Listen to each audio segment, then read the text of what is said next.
에, 디모데전서 몇 5장이지요. 5장 17절부터 6장 2절까지. 디모데전서 5장은 가만히 있어봐라. 선교단체하고 교회는 좀 다르다 했지요. 선교단체는 어떤 한 방향을 가진 사람들이, 물론 뭐 나이 차이도 있기는 있습니다만은 주로 한 방향을 바라보는 사람들이 한 목적을 가지고 모였다면, 교회는 뭐 그냥 지 맘대로입니다. 막 나이 많은 사람, 적은 사람, 그 다음에 뭐 주를 위하는 사람, 지를 위하는 사람, 하나님이 지 종인지 지가 하나님의 종인지 뭐 구별도 못하는 사람, 여러 계층의 여러 뭐 사람들이 그냥 짬뽕으로 이렇게 모여 있는 곳이 교회다 할 수 있겠습니다. 그래서 여러 계층의 사람들을 어떻게 대우해야지, 예를 들어서 늙은 여자, 또 이렇게 젊은 가부, 뭐 이런 사람들을 어떻게 대우해야 되는지 앞에서 이렇게 좀 언급을 했고요. 주로 이제 무슨 이야기를 했습니까? 이 앞에는 창가부에 대해서 이야기를 했지요. 예, 그때 당시에 이제 창가부는 가부로서 이제 인척 친척도 없는, 그 다음에 자식도 없는, 손자도 없는, 돌볼 자가 없는 자들 중에서 신앙생활 잘하는 친구들, 이런 사람들을 이제 존경하는 거. 존경이 이제 티메라고 해서 이렇게 실제로 존경만 해드리는 게 아니라 물질로도 섬겼습니다. 그러면서 이분들이 이제 요즘으로 치면 교회 여전도사님들이 해야 될 그런 사역도 같이 했는데, 이런 자들을 어떻게 대우해야 되고 어떻게 뽑아야 되는지 기준들을 준 것이 앞에 16절까지 이야기다, 이렇게 보시면 되겠고요. 그 다음에 17절부터는 목회자 이야기입니다. 목회자를 어떻게 대우해야 될지, 또 목회자가 범죄했을 때에 이걸 어떻게 처분해야 되고 처결해야 될지를 이제 기준을 주는 것이 본문이다, 이렇게 보시면 되겠습니다. 됐지요? 뭐 안 됐나? 17절 한번 읽어보십시다. 시작.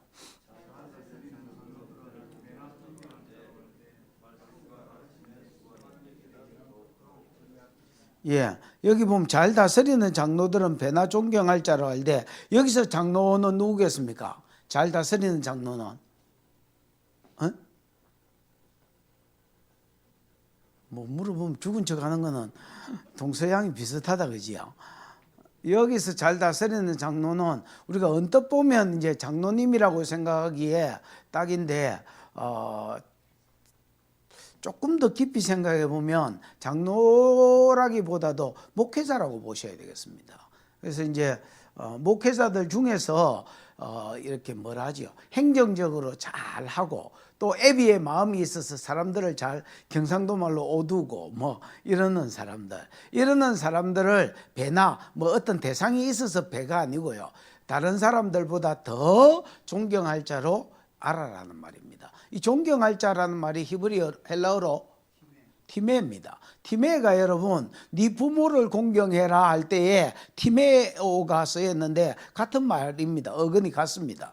그럼 여러분, 네 부모를 공경해라 할 때 내가 옛날에 이제 그렇게 이야기했습니다. 이거는 부모를 그냥 순종하고 이럴 뿐 아니라 물질로 섬기는 걸 이야기합니다. 예수님이 그 말을 하면서 고르반 이야기를 했지요. 하나님은 네 부모를 공경해라 하였거니와, 네가 부모를 섬길 물질 가지고 하나님께 드렸다 하면 부모에게는 안 드려도 된다, 이렇게 가르치는 게 고르반이잖아요. 여기에 대해서 책망하는 내용입니다. 그래서 티메가 쓰여서 공경한다 할 때는 그냥 존중해 드리는 것만 해당되는 것이 아니라 물질로 섬기는 것을 같이 이야기해 놓은 겁니다. 무슨 말인지 알겠지요? 그러면 여러분, 여기서 이제 잘 다스리는 장로를 이제 이렇게 배나 존경해라 할 때 티메가 쓰였는데, 장로님한테도 사례를 주라, 이렇게 되는 거잖아요.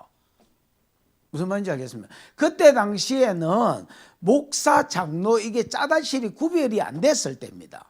그래서 문맥을 보고 이게 목사 이야기인지 장로 이야기인지를 우리가 이제 캐치를 해야 되는데, 여기서는 여러분 장로님 이야기가 아니고 목사 이야기라고 보셔야 되겠습니다. 목회자들 중에서 행정을 잘하고, 또 애비의 마음이 있어서 질서를 잘 잡고, 또 교회를 잘 이끌어가는 이런 사람들을 배나 뭐해라는 겁니까? 존경해라는 겁니다. 그러나 그 뒤에 보면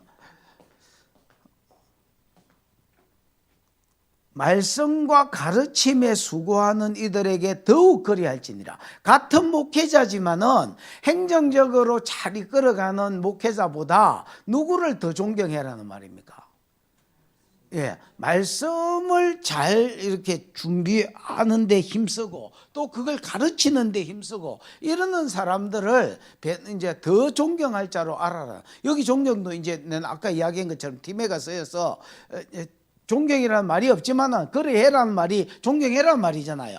거기에 이제 티메오가 쓰여서 이제 물질로 공개하고 뭐 또 잘 따르는 것도 이제 포함된 말이다. 이렇게 보셔야 되겠습니다, 여러분. 만약에 이 사람들한테 물질을 안 주면 어찌 되겠습니까? 에? 에? 뭐 어째 돼 일하러 가겠지요. 아니 뭐 알바를 뛰든지 알바 못 그러고 뭐 알바를 뛰든지 뭐 일하러 갈 거 아닙니까? 여러분 직업을 구하든지. 나는 사례 안 주면 무슨 직업을 구하지? 택시 해야 되나? 아무것도 할 줄 아는 게 없는데 어쨌든 뭘 일을 하러 가야 될 거 아닙니까? 아니 나도 이제 처자식이 있는데 뭐 일하러 가야지. 내가 뭐 용 빼는 재주가 있겠나? 뭐 그러면 죽을까 뭐. 그러면 이제 어떤 일이 벌어지겠습니까? 말씀 연구가 아무래도 안 되겠지요. 내가 무슨 재주로 뭐 일도 잘하고 설교 준비도 잘하고 하겠습니까, 여러분? 성경은 여러분 아주 그냥 트리플 A형이고 완벽주의가 살림하는 거하고 똑같습니다. 안 하려면 할 게 없고요. 말씀 연구는 그렇습니다. 안 하려면 할 게 없습니다. 나는 더구나 그렇습니다. 옛날에 다 해놓은 게 있기 때문에 안 하려면 진짜 할 게 없습니다. 하려면 표는 안 나는데 끝이 없는 것 같습니다. 퀴즈. 목사님, 어제 몇 시간 잤게요? 목사님이요? 예. 빵 시간. 빵 시간에. 예. 그냥 주구장창 이것만 보다가 그냥 나왔어요. 그렇다고 막 무슨 은혜를 끼치는 말이 나오느냐면 내가 보기에 그런 것도 아닌 것 같아. 그냥 그렇습니다. 하려면 끝이 없고 안 하려면 할 게 없고 뭐 또 난 다 준비되어 있는데 할 게 뭐 있겠습니까, 여러분? 그냥 기 나오면 되지. 본문 들고 기 나오면 됩니다, 여러분.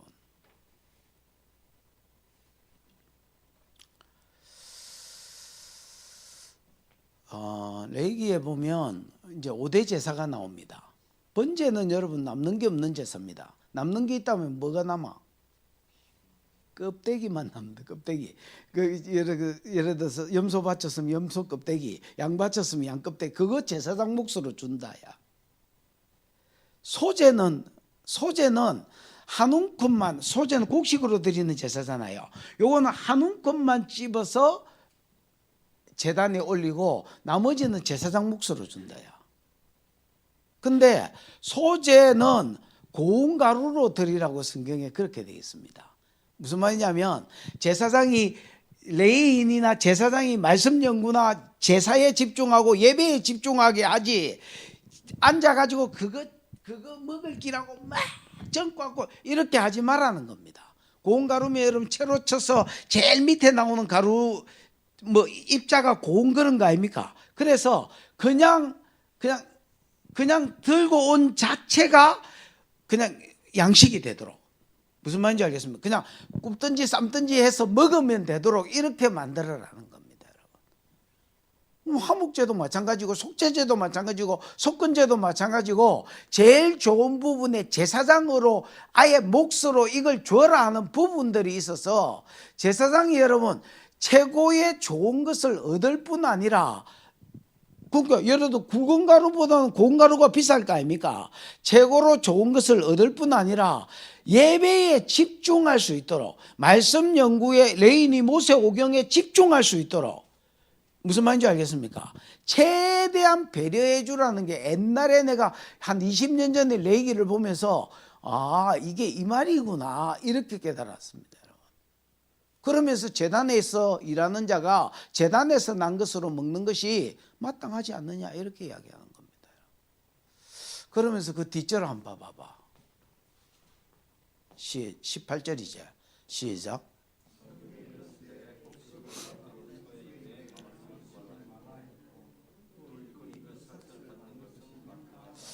이거를 여러분 17절에 그 존경을 티매로 풀어내지 못하면 이 18절이 말이 앞뒤가 안 맞는 말입니다.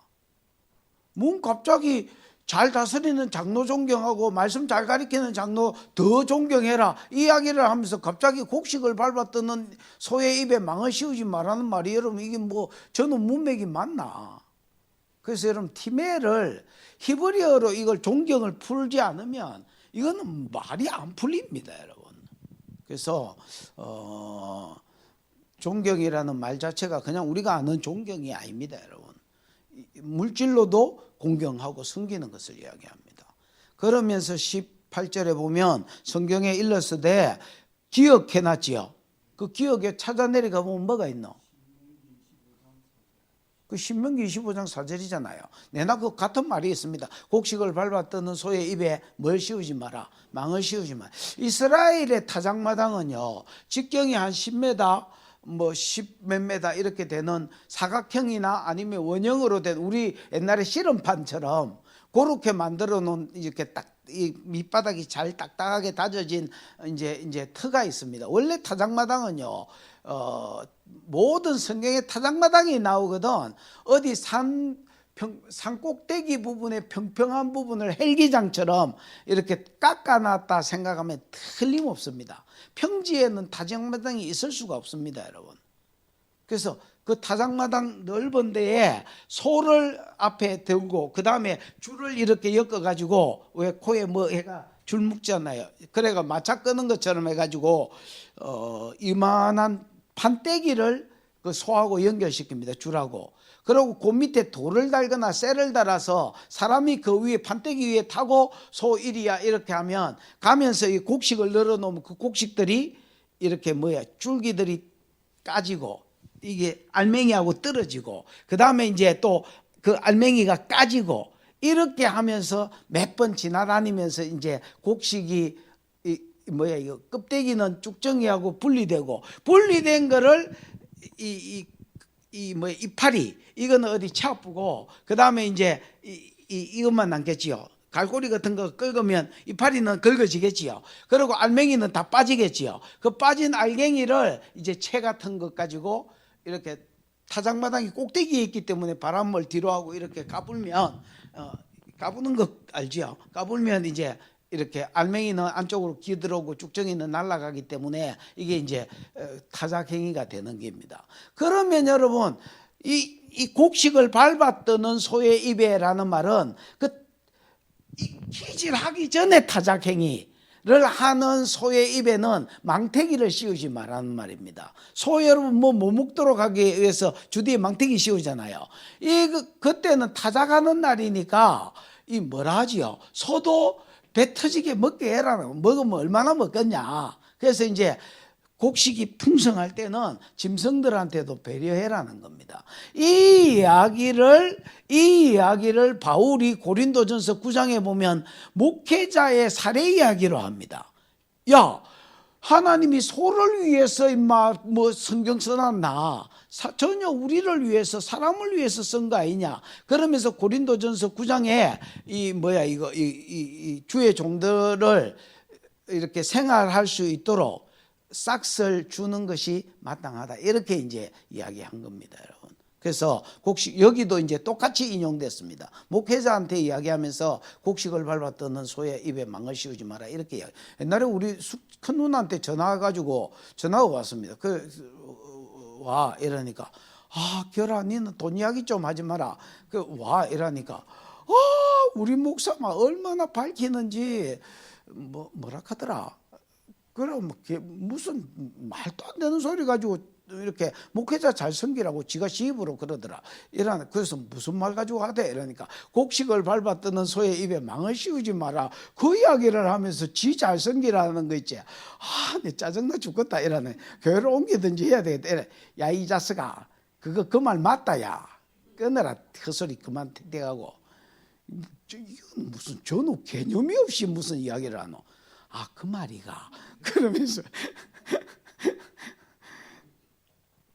다음 성경에 일러서되 곡식을 밟아 뜨는 소의 입에 망을 씌우지 말라 하였고 또 일꾼이 그 싹을 받는 것이 마땅하다 하였느니라 이래 돼 있지요. 이거는 여러분 마태복음 10장에 보면 10장 10절에 보면 또 누가복음 10장에도 이 말이 있습니다. 거기에 보면 12제자를 파송하면서 70인 제자를 둘씩 짝지어서 또 파송하면서 이제 이 말이 기록되어 있습니다.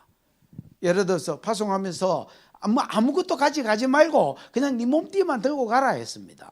뭐 예를 들어서 두벌 옷, 그 다음에 뭐 신발, 그 다음에 뭐 여유분의 어떤 검은 동 이런 거 들고 가지 말고 그냥 네 입고 있는 몸띠 그대로 가라 했습니다. 가면 하나님이 합당한 곳이 있다. 예비해 놓은 곳이 있다. 니를 먹이도록 예비해 놓은 곳이 있다. 그곳에 그 동네에 가면 그 집을 만날 기다 네가. 그러면 무조건 거기에 눌러붙어라. 그 마을을 떠나기 전에 거기에 눌러붙어서 주는 거 먹고 그 다음에 뭘 주거든 받고 이렇게 하라는 겁니다. 거절하지 말고. 그러면서 일꾼이 그 싹을 받는 것이 마땅하다.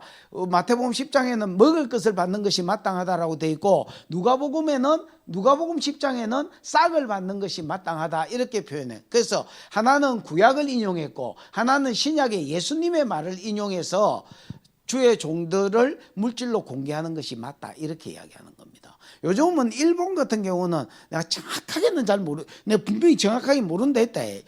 정확하게는 잘 모르겠지만 일본은 사례가 정부에서 나옵니다.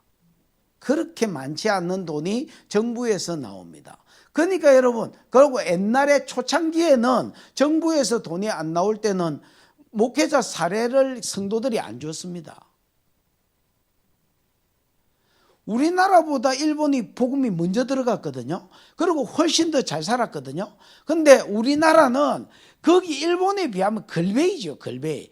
근데도 성미 가지고 주고 그 다음에 여러분 교회 11조가 나오면 그거 어쨌든 아껴 써서 목사님 뭐 아무리 그래도 목사님 사례를 주고 이렇게 하니까 이게 이제 이거 성도들이 목회자가 아이고 저런 뭐 집구석에 가보면 뻔한데 절에 섬기는데 이라고 그냥 기도하고 그 다음에 성경 연구하고 뭐 주석이 있나 뭐가 있나 그런 때에 그냥 그렇게 실험한 거예요. 그래서 한국 교회가 여러분 십자가 천지가 된 겁니다. 여러분 일본은 이런 게 없었습니다. 그러니까 여러분 뭐 지가 일하다가 월요일부터 토요일까지 일하다가 그 다음에 토요일 날 오후에 퇴근하면 와가지고 말씀 준비하니까 교회가 뭐 될 턱이 있나? 안 그래도 귀신천지인데. 우리나라 무당들이 영빨이 떨어지면 일본 가가 일주일만 놀고 와도 회복이 된다는 말이 있습니다. 우리나라 무당들이 영빨이 떨어지면 일본에 가가지고 기도하는 게 아니라 일주일만 놀고 와도 영빨이 무당 영빨을 말합니다. 그만큼 귀신이 많습니다.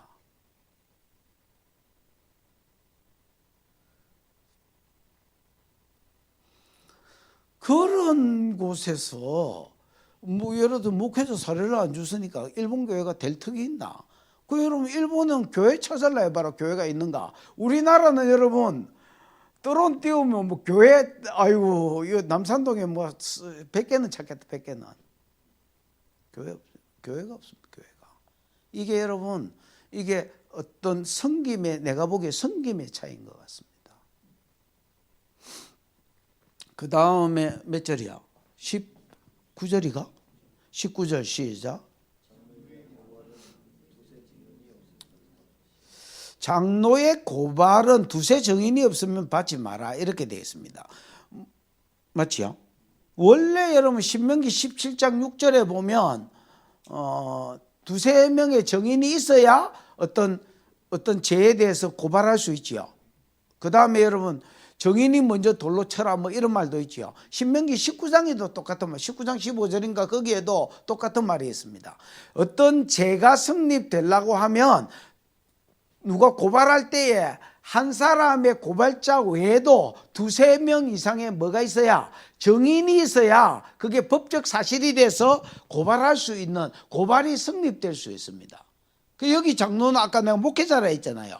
목회자의 고발도 마찬가지입니다. 한 사람이 고발하면 그거를 받지 말라는, 그 고발을 받아서 재판으로 이어가지 말라는 말입니다. 재판하지 말라는 말입니다. 그러면 성경에도 그렇게 돼 있지만은 목회자의 재판은 틀림없이 두세 사람의 증인이 있어야 그 재판 자체가 성립되도록 해라는 말입니다. 왜냐하면 여러분, 목회자는 이제 그냥 어떻게 보면 이렇게 뭐라고 해야 돼? 아줌마 집에 가든지 아니면 여간비를 내든지 둘 중에 하나를 내라야. 뭔 이야기를? 에? 에? 아, 목회자는 이 말밖에 안 했습니까? 뭔 이야기를 하다가 내가 목회자는 했노? 아, 두세 정인. 목회자는 이 어쩔 수 없이 이 뭐라고 해야 되죠? 사람이 드러난 자리에서 무대에 선 것처럼 서 있을 수밖에 없는 위치인 것 같고요. 그래서 이제 사람의 주목 대상이 되는 것 같습니다. 그러면 이제 그 주목하는 사람 중에서 시기하는 놈이 있을 끼고, 내가 제일 잘 나가서 하면 시기하는 놈이 있을 거 아닙니까, 여러분? 목회자 사이에는 그런 거 없는 줄 아나? 어이구, 장난이 아닙니다, 여러분. 나는 노예의 예언하고 치료하고 이거 할 때 우리 동기가 내 고발했습니다. 진짜로. 최성님이라고 내 동기가 내 고발했습니다. 근데 와, 저런 놈이 다 있지 이렇게 생각. 아니 나는 예를 들어 고신에서 성령사역을 했으니까 누가 이렇게 신고할 수 있다고 생각합니다. 그런데 그 딴 놈이 해야지. 내가 그 이야기를 해서, 야, 그걸 딴 놈이 해야지 네가 하냐? 참 별일이 다 있네. 그 다음에 저기가 있다든지, 그러면 여러분 만약에 저기를 가지고 그 사람을 대하면 이거는 얼마든지 여러분 고발할 수 있고 이렇게 할 수 있잖아요. 그래서 한 사람의 고발은 받지 말라는 겁니다. 나도 살면서 진짜 별 이야기를, 내가 정혜님 데리고 잤다는 말도 들은 적이 있고, 그 다음에 어쨌다더라, 또 노예에서 불려갔더니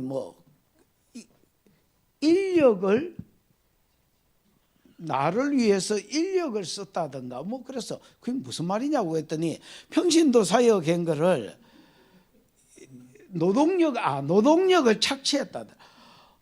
그래서 내가 사업했는겨. 아니 알아보고 사람을 오라고 하라고 정권이어가 내가 열리고 해야지. 알아봤는겨. 내가 사업하더나. 희한한 사람이네. 나는 내 책값도 내가 책 써가지고 그 나오는 돈도 선교비로 다 드리지 받지도 않은. 난 내 책값도 내가 안 받습니다. 그런데 무슨 너무 노동력을 착취해. 그래 나중에 이제 무슨 말인지 계속 들어보니까 평신도 사역자 세웠다고. 평신도 사역자 세워가지고 내가 복음 전하라 하고 평신도 사역자 세워가지고 다른 교회 섬기라 했지 내가 돈 받았나? 아이고, 내 참 허파 디비전 소리를 하고 있네. 그러니까 이게 공부를 하면 진짜 사람 딱 대놓고 대적하려 하면 얼마든지 할 수 있는. 피켓 들고 또 어떤 아줌마가 한 1년 서 있었습니다. 내가 헌금 띠묻다고. 근데 아니 헌금 가지고 까잖아. 사묻고 예를 들어서 욕을 들어 묻으면 하여튼 희한한 경우가 다 있었습니다.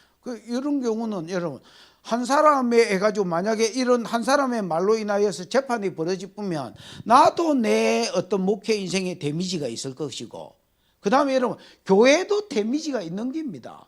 이런 일로 가지고 계속 재판이 일어나는데 그 목사를 누가 여러분 신실하게 쳐다보겠습니까, 여러분? 그래서 이거는 교회로 봐도 목회자 개인으로 봐도 안 맞다는 겁니다. 그래서 한 사람의 어떤 말로 인하여서 재판 자체가 성립되지 않게 하라는 겁니다. 무조건 두세 사람의 증인이 있어야, 그 고발이 있어야, 그리고 증인이 있어야 거기에 대해서 재판 자체가 뭐 되게 해라, 성립되게 해라, 이렇게 이야기하는 게 19절 이야기입니다. 됐지요? 장로에 대한 고발은 두세 정인이 없으면 받지 말 것이요. 그 다음 20절 범죄한 자들은, 여기서 범죄한 자는 이제 앞에 말씀하고 연결하면 목회자겠지요. 에? 범죄한 자들은 모든 사람 앞에서 뭐 해라? 꾸짖어서 나머지 사람으로 두려워하게 해라. 만약에 그 고발이 두세 정인이 있어서 이제 고발이 성사돼 가지고 재판이 일어나서 이제 조사해 보니까 진짜로 그런 죄가 있으면, 그 다음에 안 고치면 들어가야 됩니다. 여러분, 모든 죄인을 교회가 다룰 때는 교회법은 살려주려고 하는 법입니다. 따라해 보십시오. 교회법은 살려주려고 하는 법이다. 이거는 여러분 목회자뿐만 아니라 다른 사람도 마찬가지입니다.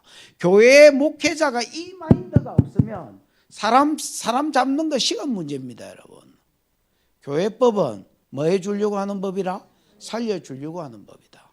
예수님이 여러분 죄인을 대해서 뭐라고 이야기합니까? 먼저 네가 가서 그 사람과 권면해보고 돌이키면 그 사람 없고, 안 들으면 두세 사람 정인을 데리고 가서 그 사람에게 권면해보고, 안 돌이키면 교회 앞에 세우고 뭐 나중에 그 결정된 대로 출교를 하든 수찬을 정지를 하든 뭐를 해라. 이게 교회법이거든요. 나는 그 교회법을 읽으면서 이거는 살려주려고 하는 법이구나.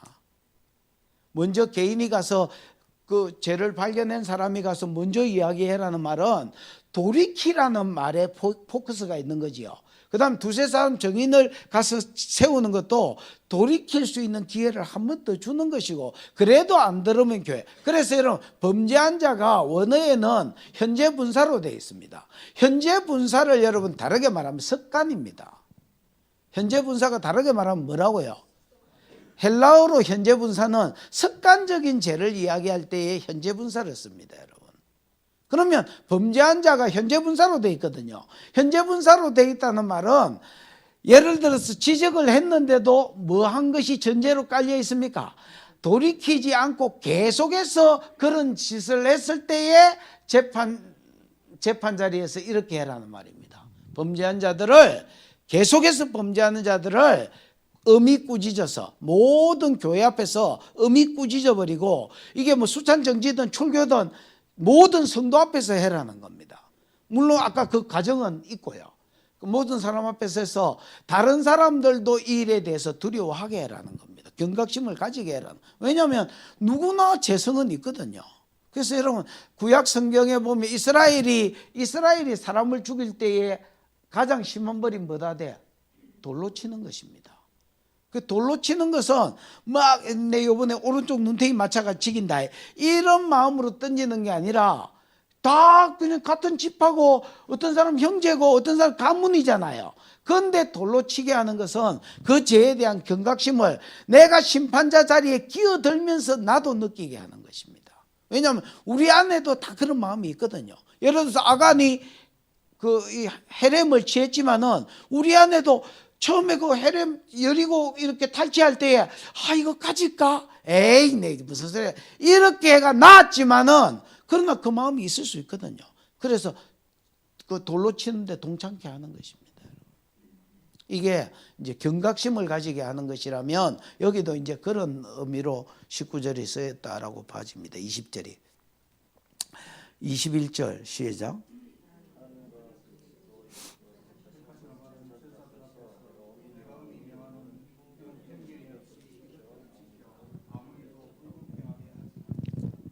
하나님과 그리스도 예수는 간사가 좀 다르게 쓰였습니다. 그 다음 그 뒤에 나온 천사에 쓰인 간사하고 이렇게 앞에 있는 정간사가 틀립니다. 그래서 두 개를, 그리스도 예수와 하나님은 같은 간사를 썼고요.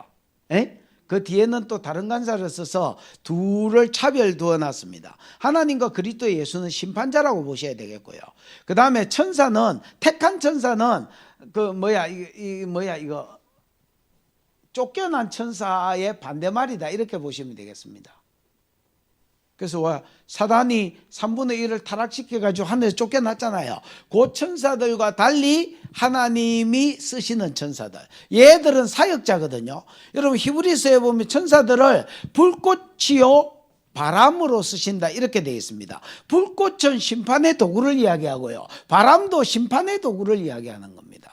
해리바람이나 뭐 이런 뜨거운 바람이나 이런 바람도 심판도. 그래서 하나님은 심판자라면 천사들은 심판의 도구다 할 수 있습니다.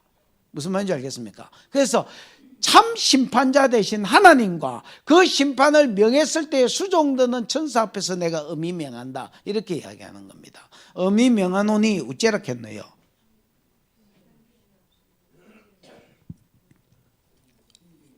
하나님과 그리스도 예수와 택하심을 받은 천사들 앞에서 내가 엄히 명하노니 너는 편견이 없이 이것들을 지켜 아무 일도 불공평하게 하지 말고. 편견이 뭐예요, 장로님? 그게 뭐예요?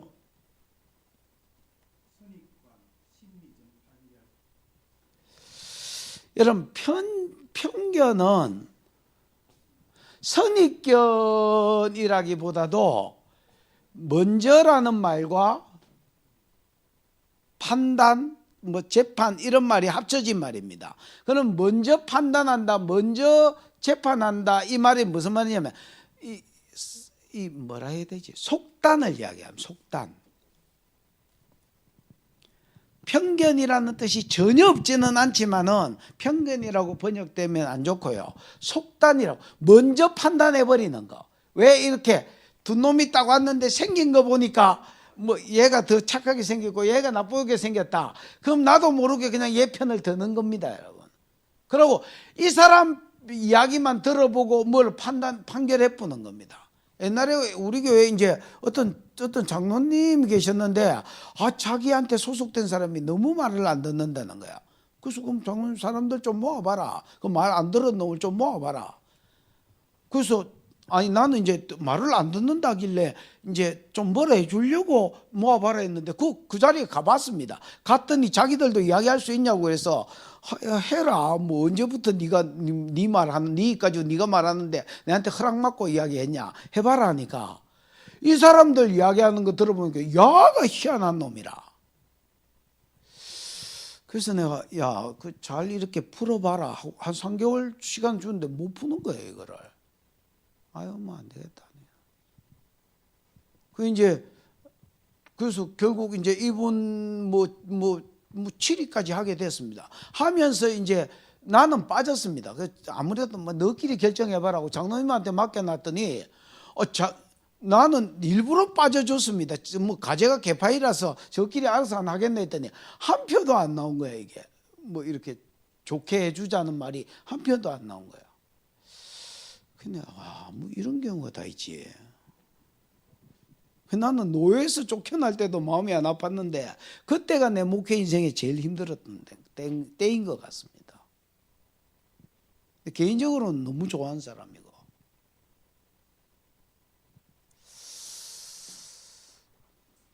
그래서 편견이 아니고요.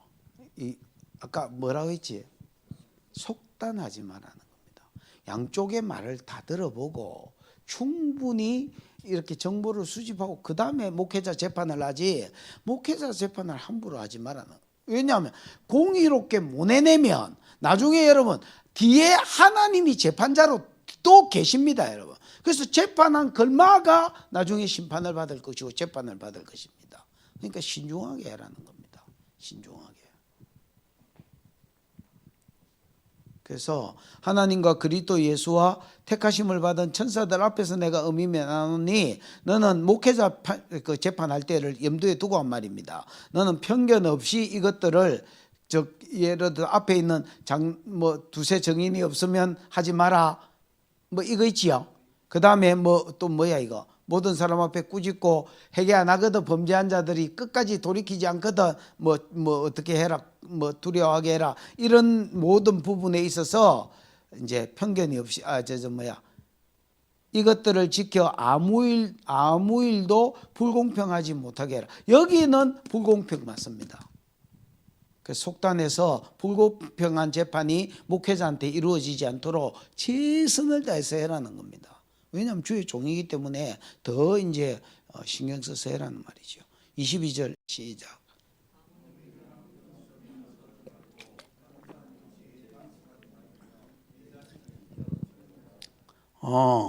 아무 일이나 경솔히 안수하지 마라. 여러분 이제 이런 목회자의 범죄가 안 일어나려면 어째야 되겠습니까? 처음부터 세울 때에 함부로 안수하지 않아야 됩니다. 여러분. 여기서 안수는 임파테이션이나 뭐 치료를 위한 안수가 아니고요. 사람 임명, 목회자 임명하는 걸 이야기합니다. 그래서 함부로 안수하지 말라는 말은 정말로 이 사람의 어떤 인격이나 이런 영역에 있어서 고려해보고 안수를 해라는 말입니다. 그래서 뭐 함부로 안수하지 말고, 요즘은 이제 신학교도 뭐 작영화된 사람 세우고 또 군소신학이 또 많아서 뭐 그냥 뭐 예를 들어서 일주일에 한 번 뭐 신학교 가고 그것도 또 그래가지고 뭐 무슨 속성반 이래가지고 또 한 2년 하면 세우고, 그래 이제 목회자를 상대로 이제 목회자들만 모였다고 해서 가르치러 가보면요, 이 양반들이 목회자 맞나? 진짜 그래 생각하는 경우 많습니다. 저 이제 지금은 이제 나이가 50 중반 됐지만 옛날에 뭐 30대, 40대 때 이제 집회하러 많이 다녔는데 목회자들이라 해서 가서 보면, 야, 이거 우리 교회 집사님보다 진짜 이런 생각이 그냥 저절로 드는.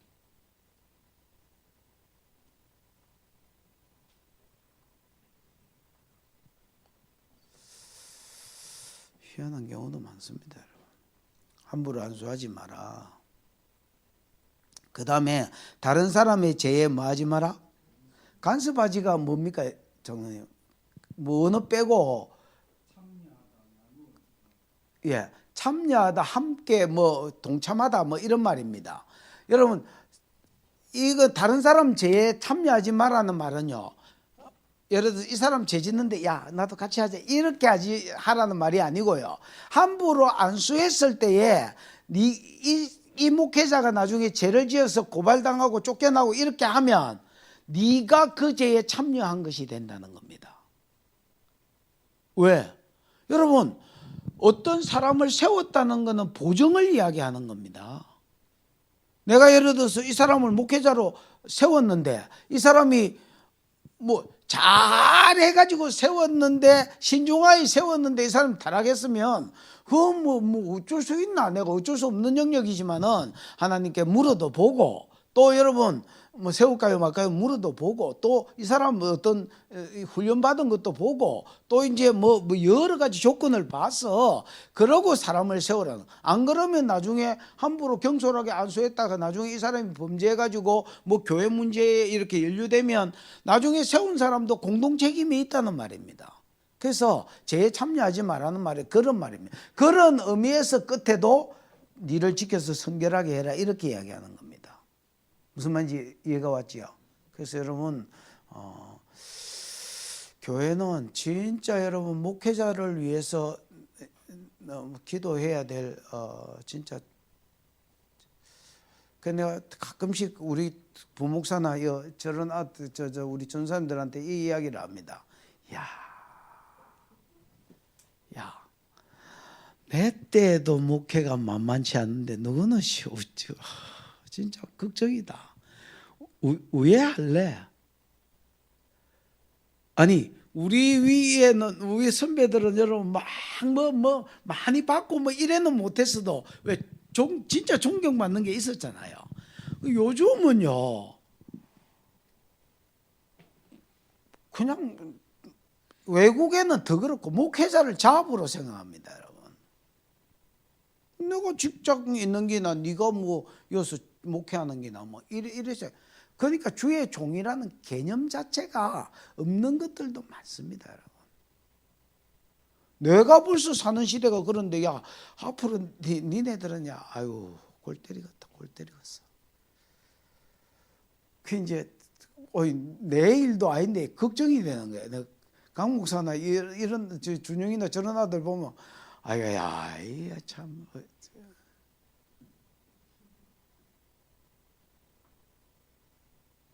또 좌빨들이 대놓고 공격하는 시대입니다. 요즘은.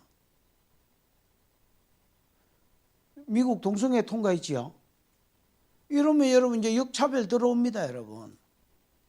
예를 들어 교회에서 목사님 줄에 서달라 하면 그 서줄 테니까 곧 인사하러 가겠습니다. 수컷 둘이가 오면 안 서준다 하면 고발해 봅니다. 여러분. 우리 일주일인데 케이크 좀 만들어. 그 옛날 이스라엘에 있었던 이야기잖아요. 케이크 좀 만들어 주세요. 그 수컷 둘이고 와서 케이크 만들어 달라는 거야. 그렇지 않은지 뻔히 알면서 찾아와 가지고. 그러고 못 만들어 준다. 그랬더니 고발해 버렸습니다.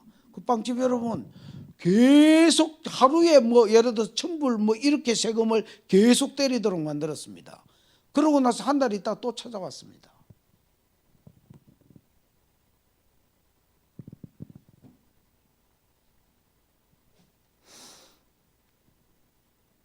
목회자들을 위해서 기도하셔야 되고요.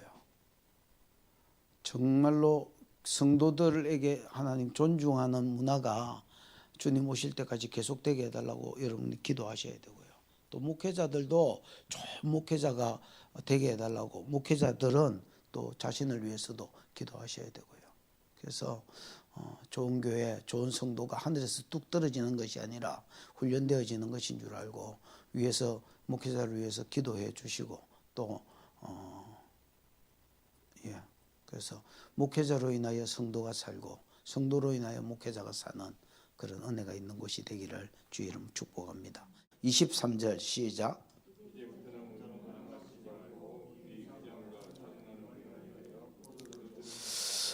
이제부터는 물만 마시지 말고 네 위장과 자주 나는 병한가 뭔가 위장하고 관계 있는 뭐 신경성인지 뭔지 모르겠습니다만은 디모데에게 이제 위장병이 있었던 것 같습니다. 이게 뭐 설사로 이어졌는지 변비로 이어졌는지 뭐 위경련으로 이어졌는지 모르겠지만은 어쨌든 이제 이 친구 고질병 중에 하나가 위가 안 좋고요. 이 위가 안 좋은 것 때문에 이제 되게 힘들어했던 것 같습니다. 근데 이제 유대인들 율법은요.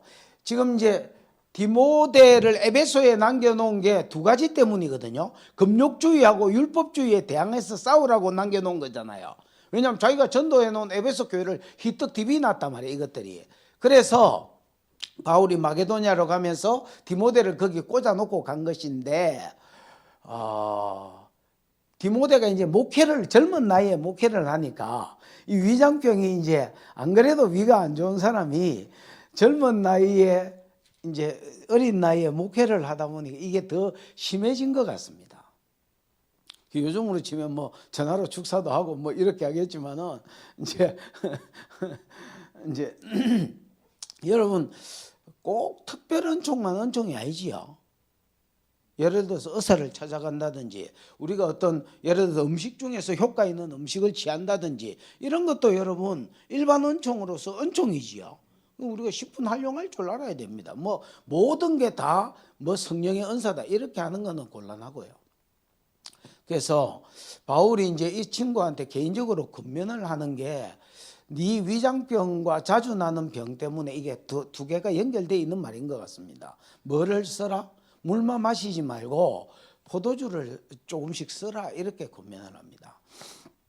여러분 이렇게 이제 권면하게 된 배경 중에 하나는 유대인들 율법은요, 요 금욕주의가 이제 앞에서 계속 언급이 되어 왔지만은 약간 금욕적인 부분이 없지 않아 있습니다, 여러분.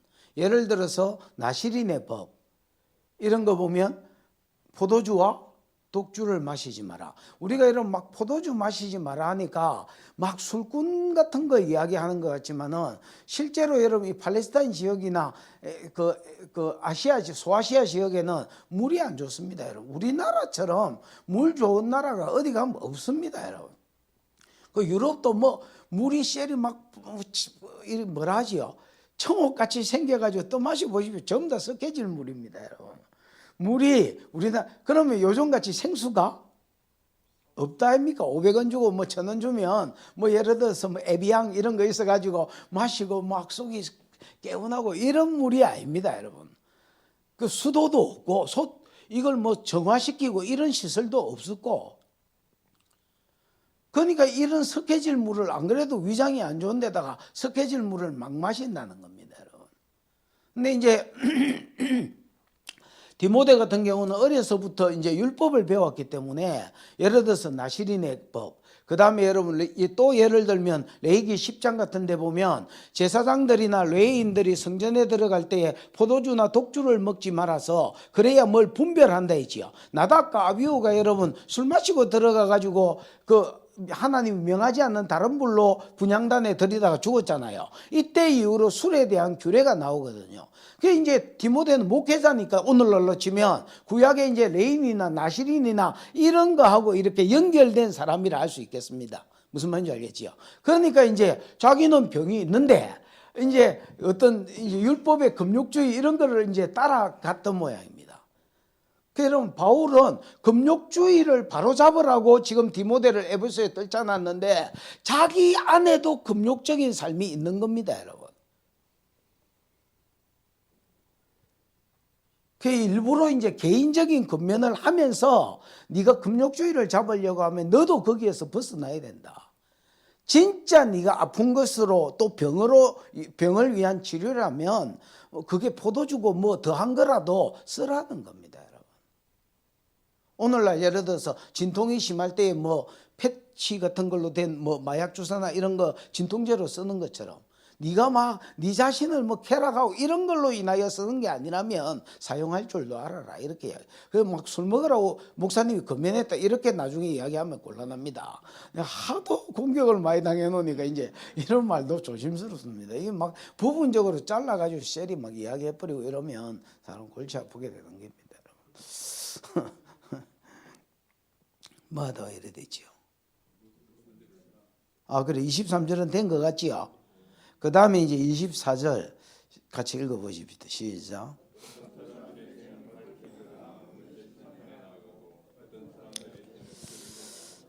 어떤 사람들의 죄는 명명백백하게 그 자리에서 밝혀져서 먼저 심판에 나가. 여기 심판에 나간다는 말은 재판을 받는다는 말입니다.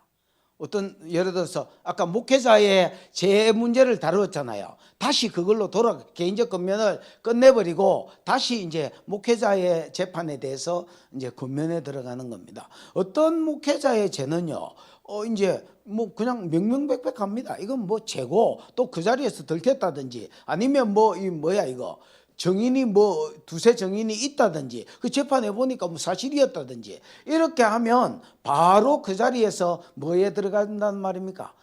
재판에 들어가서 뭐 재판에 들어가기도 한다는 거예요. 그래서 어떤 사람들의 죄는 밝히 드러나 먼저 심판에 나아간다는 말이 하나님께 두드려 맞는다는 말이 아니고 뭐 그런 개념도 있을 수 있겠지만 교회 아까 이야기한 재판에 들어간다는 말입니다. 됐지요? 그러나 죄가 이렇게 뭐 명명백백하고 이런 성격의 죄만 있는 것은 아닙니다. 어떤 죄는 어떻게 되어 있다 했습니까? 어떤 죄는 그 뒤를 따른다는 말은 앞에 하고 반대 성향이라는 말입니다. 어떤 죄는 뭐 예를 들어서 어떤 죄가 명명백백하지 않아요. 뭐 고발은 들어왔고 뭐는 들어왔는데 죄가 드러나는 게 없어. 이런 죄도 있다는 겁니다, 여러분. 그 다음에 그 뒷절에 보면 뒷절 한번 읽어봐. 시작. 이와 같이라는 것은 24절하고 성격이 같다는 겁니다. 선행이라는 쪽만 죄와 선행이라는 차원이 다르지 선행도 어떤 선행은 예를 들어서 명명백백하게 딱 드러나가지고 그 자리에서 사람들이 야, 니 대단하다 그러고 뭐 공로상을 준다든지 뭐 예를 들어서 선행상을 준다든지 또 뭐 이렇게 해서 아니면 뭐 직분을 받았다든지 이렇게 해서 먼저 이렇게 상급에 사람들에 의해서 상급이 주어지고 칭찬이 주어지는 선행이 있는가 하면 어떤 선행은 여러분 개인이 하기는 했는데 전혀 안 드러나는 성경에서 오른손에 행거를 왼손이 모르게 하라 한 것처럼 그냥 여러분 막 그냥 선행이 이제 조용히 했기 때문에 묻히나 싶지만은 그 뒤에 뭐라고 돼 있어? 에? 숨길 수 없다는 겁니다, 여러분. 왜 숨길 수 없을까요? 마태복음 10장에 보면 이렇게 되어 있습니다. 숨은 것이 드러나지 않을 것이 없고 감추인 것이 나타나지 않을 것이 없다, 이렇게 되어 있습니다. 예를 들어서 복음을 전하는데 내 그 마태복음 10장이 복음 전하라고 보낼 때 한 말이잖아요. 복음이 좋은 것이잖아요. 복음을 전하는데 여러분, 이게 복음이 우리가 보기에 좋은 것이지만 받는 사람이 볼 때는 복음이 뭐 좋은 것이요. 예를 들어서 뭐 전에 우리가 제사했는데 제사를 때리치아라 이렇게 이야기하는데, 그러나 숨은 것이 드러나지 않을 것이 없고 감추인 것이 나타나지 않을 것이 없다는 겁니다. 언젠가 시간이 지나서 그 사람이 복음을 받았을 때 이 사람이 정말로 가치 있는 걸 내게 줬구나 하고 드러날 때가 있다는 겁니다. 그러니까 전도하는 사람은 자기는 복음의 가치를 알잖아요. 그 아는 가치를 멀리 보고 그냥 증거해 버리라는 거야. 하면 하나님이 드러나게 해주신다는 거야. 무슨 말인지 알겠습니까? 사람은 아니라고 해도 네가 가치를 알았다면 그거에 대해서 두려워하지 말고 그냥 증거하라는 거야. 그럼 언젠가 시간이 되면 숨은 것이 나타나고 감추인 것이 드러나게 해주신다는 겁니다. 여기도 마찬가지입니다. 선행을 했는데 조용히 했어. 그래서 명명백백하게 밝게 드러나서 먼저 상을 받는 선행이 있는가 하면 이거는 뭐 선행을 했는지 안 했는지도 모르고 있다가 하나님이 드러내 주셔서 나중에 드러나는 선행도 있다는 겁니다. 범죄도 똑같다는 겁니다. 죄도, 죄의 성량도 어떤 것은 명명백백한 그런 딱 한마디로 재판할 수 있는 죄도 있지만은 이거는 여러분 고발만 들어왔지 진짜 드러나지 않는 이런 성격의 것도 있다는 겁니다. 예를 들어서 내가 한 사람 공구겠다고 공군다는 게 뭐야? 한 사람 잡겠다고 생각하고 여러분 이거 정인으로 쓰고 저거 정인으로 쓰면 이런 죄는요, 여러분 진짜 죄성만 있지 그 죄에 대한 이야기만 있지 드러나지 않은 죄잖아요. 이런 재판, 목회자의 재판은 더군다나 이런 재판은 신중하게 해라는 겁니다. 19절은 신중성을 이야기했고 21절은 속단하지 말라고 이야기했잖아요. 같은 신중함을 이야기한 겁니다, 여러분. 두세 사람의 정인을 있어야 재판해라는 말도 신중성이고요. 속단하지 말라는 말도 신중성입니다. 맞잖아요. 목회자의 재판은 신중하라는 겁니다. 뒤에 뭐가 있기 때문에? 교회가 있기 때문에. 진짜 우리나라는요, 사람을 함부로 평가해버리는, 사람을 확인도 안 된 거를 그냥 막 평가해버리는, 그리고 저 사람이 평가해버리면 막 덩달아 그냥 막 평가해버리는 이런 문화가요, 아예 우리나라는 깔렸습니다, 여러분. 그래서 교회를 죽이고 목회자를 죽이고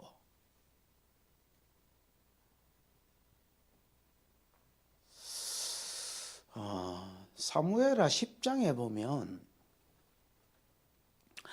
다윗이 3장에서 왕이 되고 5장에서 이스라엘의 왕이 되잖아요. 에?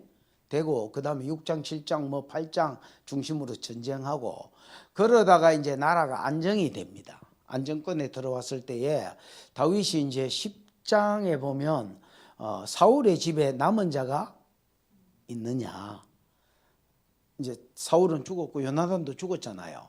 죽었지만은 그 집안의 후손들 중에서 남은 자가 있느냐.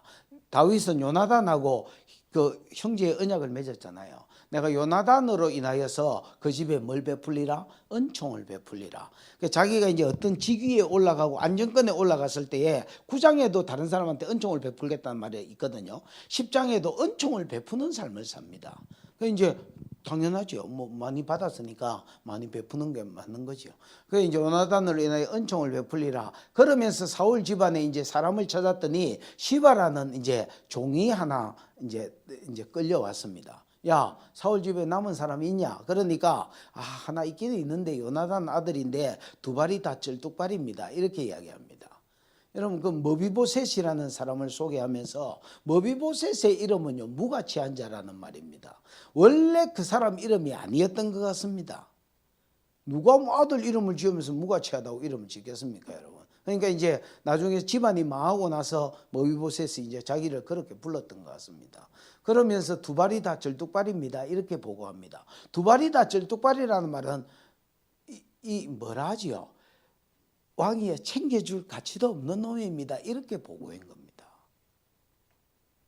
그래서 그를 부르라. 불러가지고 내가 네 아비 요나단을 인하여 너한테 은총을 베풀리라 하면서 아버지 사울, 할아버지 사울의 모든 재산과 재산을 이 아이한테 돌려줍니다. 여러분 사울이 왕이었으니까 개인 재산이 얼마나 많았겠습니까? 동산, 부동산 이런 거 치면 진짜 그 뭐 나라에서 매디 가는 부자 아니겠습니까? 매디가 뭐야? 이리 가는 부자인데 그 소유를 다 돌려줍니다. 그러면서 시바 네가 원래 그 집의 종이니까 네가 이 시바는 여러분 자기도 종이면서 밑에 종도 많고 자식도 엄청 많은 사람입니다. 네가 얘 재산을 관리해 주라. 그러나 얘는 내 상에서 먹고 마실 것이다 하고 재산 관리만 부탁하고 왕의 상에서 먹게 해주는 혜택을 줍니다. 그러다가 이제 15장 16장을 읽어보면 압살롬의 반역 사건이 일어나지요. 압살롬이 반역하는 것 때문에 다윗이 감람산을 이렇게 넘어가서 이제 광야로 가서 요단 넘어서 마하나임으로 이제 요단강 동편으로 도망갑니다. 도망갈 때에 감람산에서 시바가 나옵니다. 나오면서 이제 나귀에 막 먹을 거를 싣고 뭐 떡을 싣고 뭐 마실 거를 싣고 그래서 이것들 다 뭐냐? 왕이 이제 먼 길 가는데 나귀는 타시고 그다음에 뭐 먹을 거 잡수시고 이거 군사들 주고 뭐 이렇게 해서 좀 위로하려고 가지고 왔다 이렇게 이야기합니다. 그 이제 야 머비보셋은 어디 갔냐? 그러니까 어이구 지금 뭐 이 사태가 터지고 머비보셋 지도 이제 나라를 되찾겠다고 왕권을 되찾겠다고 막 지금 난리가 아닙니다. 이렇게 이야기했습니다. 그래? 머비보셋 소유가 다 네 것이다. 그러고 다윗은 도망가 버렸습니다. 나중에 여러분 세월이 지나서 압살롬 대지고 반역했던 그 압살롬 대지고 얘가 다시 돌아왔습니다. 19장 사건입니다. 19장에 그러니까 15장, 10장, 16장, 19장 사건입니다. 19장에 다시 돌아올 때에 머비보셋이 여러분 요단강 나루턱에서 다윗을 환영한다고 기다리고 있었습니다. 근데 그 머비보셋이 다윗이 돌아올 때까지 떠나는 날부터 예루살렘을 떠나는 날부터 돌아올 때까지 발에 맵시를 내지 않았다. 이 말은 이제 발에 어떤 것도 행하지 않았다 원어에 그래 돼 있습니다. 예를 들어서 발을 씻는다든지 두 발이 다 절뚝발이니까 여러분 누군가 발 관리를 해줘야 될 거 아닙니까? 그런 걸 전혀 하지 않았다는 말입니다. 그 다음에 수염을 깎지 않고 그 다음에 뭐 또 뭘 안 했다 했노 뭐 하여튼 뭐 이렇게 그러니까 그러면서 그냥 왕과 함께 지가 당할 수 있는 고난을 다 당하면서 왕만 기다렸던 겁니다. 그 다윗이 이제 머비보셋한테 묻습니다. 너 내 도망갈 때 왜 나와 함께 하지 않았느냐? 그때 머비보셋이 이렇게 말합니다. 내가 나귀를 준비하라고 시바한테 시켰는데 얘가 지가 먼저 내가 두 발이 다 절뚝발이니까 나를 두고 지가 먼저 타고 가서 내가 준비했던 음식들 당신한테 주고 나를 모함했나이다 이렇게 보고 이야기합니다. 그 다윗이 뭐 한 거야? 한마디로 말하면 신중하지 못하고 속단한 거야. 그래서 재산을 그러면 자기가 앞에 왕으로서 여러분 시바한테 다 가져라 했으니까 그럼 재산을 반씩 나눠라 이렇게 이야기했습니다. 여러분 사울의 재산을 반씩 나눠라는 말은 오늘날 삼성의 재산을 반씩 나눠라는 거하고 똑같습니다. 그러니까 여러분 반도 적은 게 아닙니다. 오 땡큐 이렇게 하고 여러분 받을 수 있는데 왕이 무사히 평안히 돌아오셨으니 그 재산은 시바한테 다 가지라 소서 이렇게 이야기합니다. 진짜 말 한마디에 머비보셋의 마음이 다 드러나는 말이었다고 생각합니다. 그때 다윗이 자기가 속단했는 줄 알았을 겁니다. 여러분 목회자의 재판은 진짜 신중하셔야 됩니다. 여기 앞으로 이제 일꾼들이 뭐 또 뭐 일어나고, 또 우리 교회 성도가 아닌 사람은 여러분 교회 각자의 어떤 일꾼들이 될 것이고, 또 교회의 어떤 재판들에 참석할 수도 있을 것인데, 목회자의 판단은 정말로 신중하셔야 됩니다. 우리나라는 유명한 목회자들이 어떤 그 다른 또 목회자나 교회에 의해서 함부로 평가되어지고 판단된 것 때문에 정말로 손해를 많이 본 나라 중에 한 나라입니다. 사람 평가를 지 맘대로 해버리고, 지도 주워 들은 소리를 사실인지 아닌지 확인도 안 해보고 막 떠들어버리는, 이게 우리나라 사람들 습관 중에 있습니다. 함부로 평가하지 마시고, 모르는 거는 모른다 하고 그냥 접어주시고 기도하시고, 무슨 말인지 알겠습니까? 그러고 또 하게 되면 신중하게 하시고.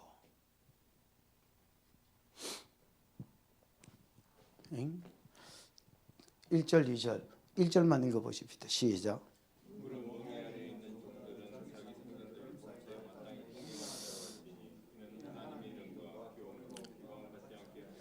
빨리 해보십시오. 멍에 아래에 있는 종들은, 뭐 멍에는 여러분 소 덩어리에 뭐 얹어가지고 수레 끌고 밥 깔고 할 때, 쟁기질 할 때 그 얹는 게 멍에지요.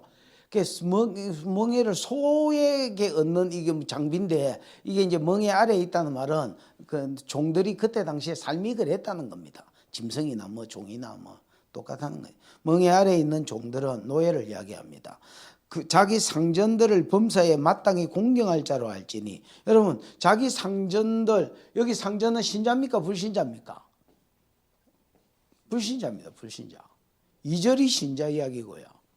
종들에게 주는 권면인데, 아까 여러분 여러 계층에 있는 사람에게 주는 권면이 돼 있죠. 5장 내용이. 이게 6장까지 연결되어졌다라고 보셔야 되는데, 앞에 예를 들어서 창가부에 대한 거, 그 다음 목회자에 대한 거, 이제 종이 주인에 대한 건데, 불신자 주인일지라도 노예들은, 신자 노예들에게 불신자 주인일지라도 그 주인을 뭐 해라는 겁니까?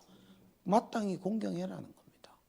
범사에 모든 일 가운데, 그럼 자기한테 잘해준 일도 있을 거고 못해준 일도 있을 거 아닙니까? 그럼에도 불구하고 범사에, 즉 모든 일 가운데 마땅히 존경할 자로 알아라. 그 이 존경이 여러분 아까도 이야기한 것처럼 티메가 쓰였거든요. 그럼 여러분, 상전에게 존경 플러스 물질의 공개를 이야기하는데, 종이 여러분 무슨 물질이 있어가지고 주인한테 공개하겠노? 이거는 여러분 노가다의 공개를 이야기합니다. 무슨 말인지 알겠지요? 자기 몸으로 섬기는 이 섬김의 공개를 하라는 겁니다. 그러니까 말로만 존경한다 하는 게 아니고, 존경을 표하고, 이 존경이 여러분, 예를 들어서 부모를 공개할 때 물질로 공개한 것처럼 최선을 다해서 그 사람을 섬김으로 존경을 드러내라는 겁니다, 여러분.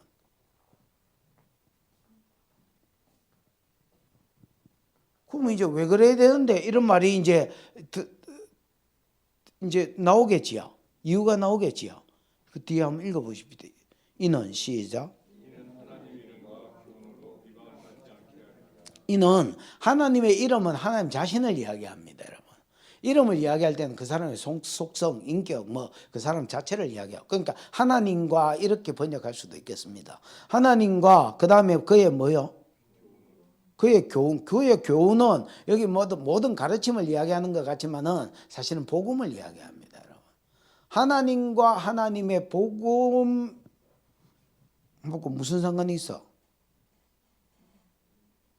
복음으로 비방을 받지 않게 하려 합니다. 예를 들어서 이제 크리스찬 종들이 셀이 주인을 뭐 무시하고 이렇게 하면, 여러분 하나님과 하나님의 복음이 상전한테 흘러갈 기회가 생기겠습니까? 안 생기겠습니까?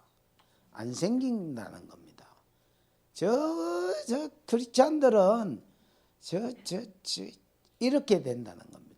그러면 복음이, 이 사람들 때문에 복음이 비방을 받는다. 지금 부정문으로 비방을 받지 않게 하라고 부정문으로 써서 그렇지, 이걸 긍정문으로 바꾸면 어째 되겠습니까? 불신자 주인이라도 존경해라. 즉 팀에 즉 마음으로도 존경하고 실제로 물질을 섬길 수 없으니까 몸으로 해서 잘 섬김으로 존경을 드러내라. 그래야 하나님이 그 사람에게 흘러가고 긍정문으로 바꾸면, 비방을 받지 않게 하라고 부정문으로 썼지만은 긍정문으로 바꾼다면 어찌 되겠습니까? 그래야 하나님과 하나님의 복음이 상전들에게도 흘러갈 수 있다는 겁니다. 아멘. 더 중요한 게 있다는 겁니다. 내가 수고하고 내가 피해 입고보다 더 중요한 게 있다는 겁니다. 그게 뭐냐? 하나님의 복음이 그때 당시에 예를 들어서 로마 아니면 에베소 어떤 지역에 노예계층부터 먼저 갔겠지요. 여러분 아무래도 복음은요, 없는 자, 가난한 자, 미련한 자 이런 자부터 먼저 들어갑니다, 여러분. 그러나 여러분 개척해 보십시오. 여러분 어떤 사람이 오는가. 그러나 복음이 여러분 거기에서만 머물러서 되겠습니까? 여러분 왕한테도 흘러가야 되고 뭐 주인들한테도 흘러가야 될 거 아닙니까? 그러려고 하면 먼저 믿은 종들이 존경을 드러내라는 겁니다. 여러분. 하나님을 존경하는 것처럼 존경하고 존경함으로 하나님을 섬기는 것처럼 섬김을 드러내라는 겁니다. 그래야 하나님과 그의 복음이 비방을 안 받고 그걸 긍정문으로 바꾸면 그래야 하나님과 하나님 복음이 주인에게도 흘러간다는 겁니다. 여러분 나아만이 신약으로 치면 예수 믿었습니까? 안 믿었습니까? 믿었습니다. 신약으로 치면 예수를 믿었습니까? 안 믿었습니까? 믿었습니다. 나아만이 예수 믿었는데 지분 80%가 누구한테 있습니까? 그 계집 종한테 있습니다. 전쟁이 일어나가 아람한테 잡혀간 그 계집 종한테 있습니다. 계집종이 집에서 노가다 하다가 보니까 저거 주인이 여러분 갑옷 입었을 때는 빗가방적 장부인데 아이고 벗어보니 뭉디네. 그 안주인한테 계속 이렇게 말했습니다. 우리 주인님이 이스라엘에 엘리사한테 있었으면 한 방에 읽긴데 계속 이렇게 이야기했습니다. 그러니까 안주인이 바깥 주인한테 당신 엘리사한테 가면 한 방이란다. 누가? 야가. 그러면서 여러분 이 종이 성실하게 잘 섬겼던 것 같습니다. 그 이 말을 전적으로 신뢰하고 엘리사에게 상을 엄청 들고 그 복채를 엄청 들고 갔습니다. 결과적으로 나왔잖아요. 그 복채를 줬습니다. 여러분 복채 받아보면 끝나쁩니다. 여러분도 섬기고 돈 받아보면 하나님하고 계산할 거는 없습니다. 여러분 우리가 무당한테 점을 치달라고 가고 그 다음에 여러분 거기에 대한 이렇게 돈을 지불해 보면 은혜라고 생각하지 않습니다. 왜냐하면 내가 그 정보를 받은 것에 대한 대가를 지불한 겁니다. 무슨 말인지 알겠습니까? 사단 세계는 이렇게 해서 거래가 이루어집니다.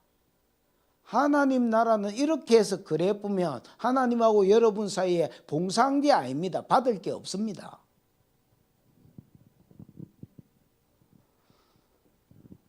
엘리사는 복채를 노새 2마리의 검은 보화를 싣고 와가 줬는데 손을 들고 맹세하면서 안 받았습니다. 계속 받으라 강건했지만 안 받았어. 왜 안 받았느냐? 하나님의 구원은 공짜다. 네가 뭐를 받은 은혜를 뭔가 드림으로 쌤쌤이 칠 수 있는 것이 아니다라는 겁니다. 내가 갚을 게 있다면 내가 그분을 내 주인으로 섬김으로 갚는 거지 돈으로 이 세상에 어떤 것으로 하나님의 은혜를 쌤쌤이 칠 수가 없다는 겁니다. 안 받았습니다. 안 받으니까 엘리사가 그러면 내 노새 2마리에 이스라엘의 흙을 싣고 가게 해주라. 그것 가지고 제단 만들어서 아람에 가서 하나님 섬기겠다. 다만 내가 왕이 림몬의 신당에 1년에 한 번씩 들어가서 제사하는데 내가 호위무사기 때문에 그때 따라 들어가지 않을 수가 없고 들어가면 내 혼자 그 뻣뻣하게 쓸 수가 없다. 그때 내가 절하는 것만 하나님이 만약에 그냥 정상 참작해서 용서해 준다면 내 하나님 섬기겠다. 그러니까 평안히 가라 하고 돌려보냈습니다. 왜? 초신자한테 뭐 예를 들어서 술, 담배 끊어 이렇게 말할 수는 없잖아요. 평안히 가라 했습니다. 여러분 요즘으로 치면 이게 유대교를 믿었다는 말인데 요즘으로 치면 크리스찬이 됐다는 말입니다. 오실 예수를 믿었으니까. 여러분, 이 지분이 누구한테 있습니까? 나는 이 계집종한테 있다고 생각합니다. 그러니까 내가 뭐 이스라엘 여자인데 여기 팔려와가지고 그러고 머리 벽에 찍고 막 이렇게 안 살고 그냥 잘 섬긴 겁니다, 여러분. 그랬더니 구원이, 복음이 아람에 흘러가는 계기가 되셨습니다, 여러분. 이번에 내가 이제 사우디아라비아 옛날에 그 누구지? 그 최바울 맞나? 그 양반 우리 교회 한번 모셨을 때에 그분이 그런 이야기를 했습니다. 사우디아라비아의 뭐 필리핀의 가정부들이 거기에 가가지고 이제 예배하면서 그 기독교인 가정부들이 가서 예배하면서 진짜 성실하게 해주니까 여러분 이제 사우디 사람들이 막 이렇게 돈은 있지. 그러니까 남자들 막 사업한다고 돌아다니지. 여자들 애들을 안 챙기는 거야. 얘들을 필리핀 가정부가 잘 돌보는 거야. 그 아프면 기도해 주는 거야. 그 애가 낫는 거야. 그 여자들이 이제 엄마들이 그걸 본 거야. 그래가 아프면 이제 이 엄마 얘들한테 데리고 오는 거야. 그러면서 여러분 복음이 들어가는 거야.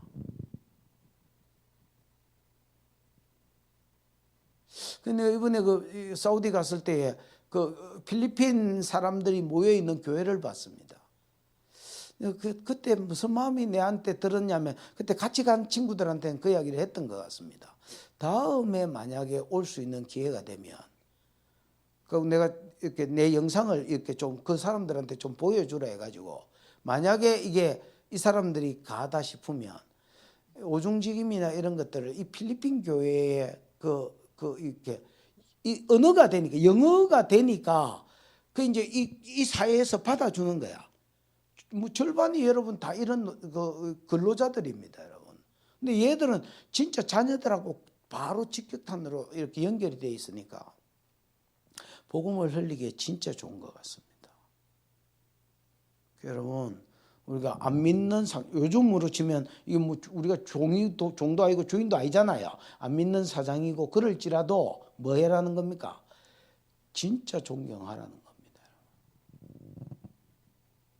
마음으로뿐만 아니라 실제로 내가 물질을 줄 수가 없으니까 내 몸으로도 하나님을 섬기듯이 눈가림만 하지 말고 진짜 잘 섬기라는 겁니다, 여러분. 이렇게 할 때에 하나님이 흘러가고 복음이 흘러 들어간다는 겁니다. 왜냐하면 사장들 속에서는 여러분 진짜 믿을 수 있는 사람이었거든요. 무슨 말인지 입장을 바꿔서 관리자 입장에서 봤을 때에 저는 여러분 우리 교회에 어떤 사람한테 직분을 딱 맡기면 진짜 믿고 맡겨버립니다. 아시잖아요. 봤을 거 아닙니까? 진짜 딱 믿고 맡겨버리고 뒤도 안 돌아봅니다. 나는 뭐 어떻게 해라 소리도 안 합니다. 그냥 내가 한 거 보여주고 내가 내 맡은 일을 어떻게 하는지 딱 보여줬고 그 다음에 뭐 봤으면 알아서 해봐라. 그 한마디도 하지 않습니다. 너 잘해야 된다. 너 진짜 잘해. 이런 소리 어떤 학교장이든 뭐든 다 물어보십시오. 아예 소리도 안 하고 뭐를 하든지 말든지 간섭 전혀 안 해요. 빵프로입니다. 그거 딱 맡겨버립니다. 근데 여러분 세상은 그런 사람이 필요합니다. 리더십 쪽에서 봤을 때에 진짜 내 돈을 맡길 수 있는 사람, 진짜 내 새끼를 맡길 수 있는 사람, 맡기면 지 마음으로 도와줄 수 있는 사람, 그런 사람을 찾는 거거든요.